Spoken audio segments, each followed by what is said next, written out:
Arthur Schopenhauer, the philosopher who wrote against life. Was Arthur Schopenhauer a misanthrope, a misogynist, or simply a relentlessly honest thinker? Let's immerse ourselves in the life and philosophy of a man who placed suffering at the center of his thinking.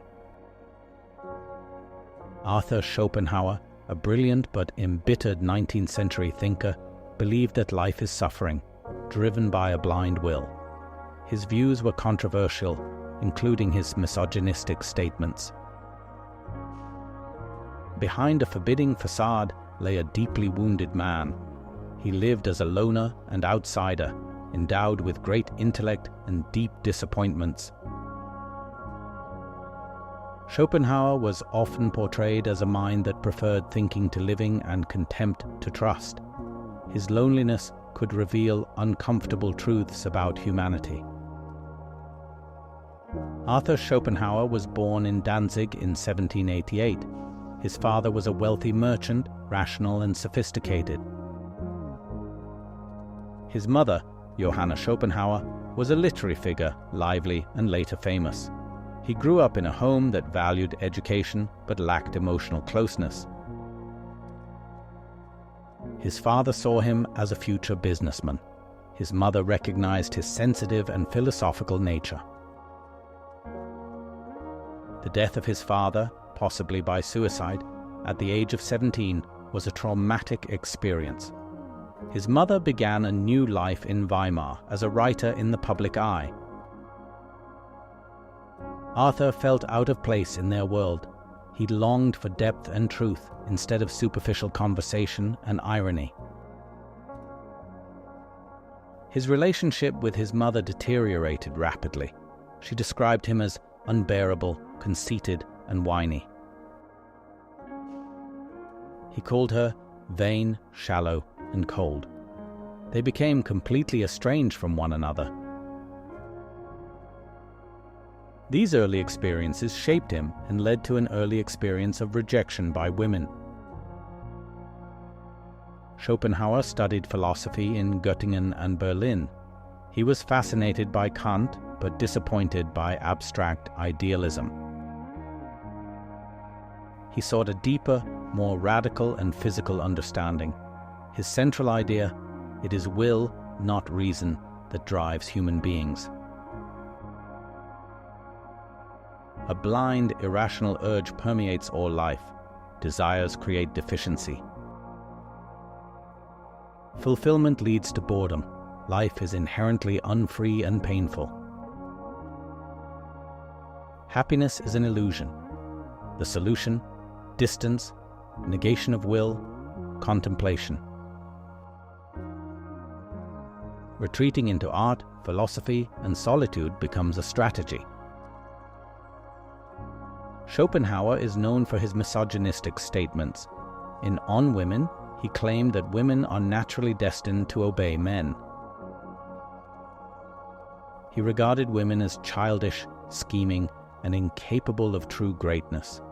He saw them as cunning, vain, and intellectually inferior. Today, these statements are criticized as deeply misogynistic remarks from a patriarchal era. But where did this hatred come from? The rejection by his mother, Johanna, had an early influence. He experienced numerous unrequited loves. He was never truly loved by a woman in the way he desired. In his diary, he wrote, "I am made for loneliness, not because I want it, but because it cannot be otherwise." His cynical dissection of love may have stemmed from deep pain. He was a romantic at heart and consequently a pessimist. Schopenhauer lived a secluded life in Dresden and Frankfurt am Main. He had very few contacts. He went for a walk at the same time every day. He talked to his poodle, Atma, not to people.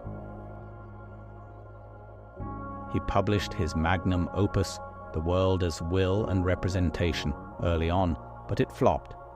He was frustrated, embittered, and felt misunderstood. he was a rival of Hegel, who he thought was a fraud. He called Hegel an intellectual poisonous mushroom. Lebte jahrzehntelang im Schatten.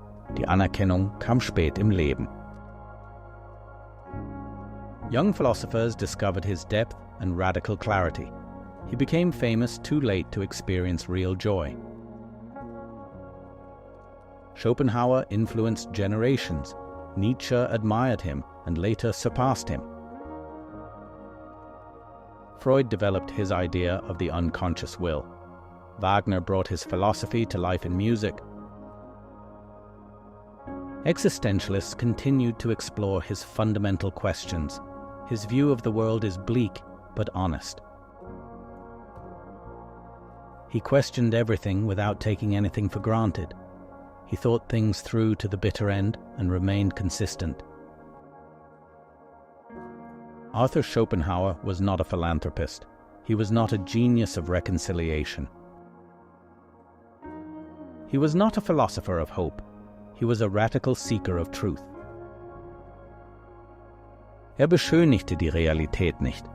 Zog die Einsamkeit dem Verrat vor. He never loved, but wrote about love, broken but brilliant. His life may prove his philosophy. Willpower ruins us. Liberation lies in renunciation. Perhaps he was too sensitive for this world. Bright minds see more because they look deeper. What can we learn from Schopenhauer?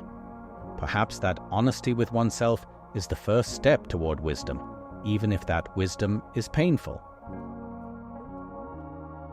Hat Ihnen diese Analyse von Arthur Schopenhauer gefallen?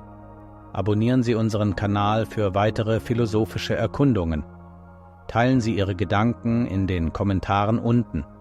Glauben Sie, dass Schopenhauer recht hatte mit seiner pessimistischen Sicht auf das Leben?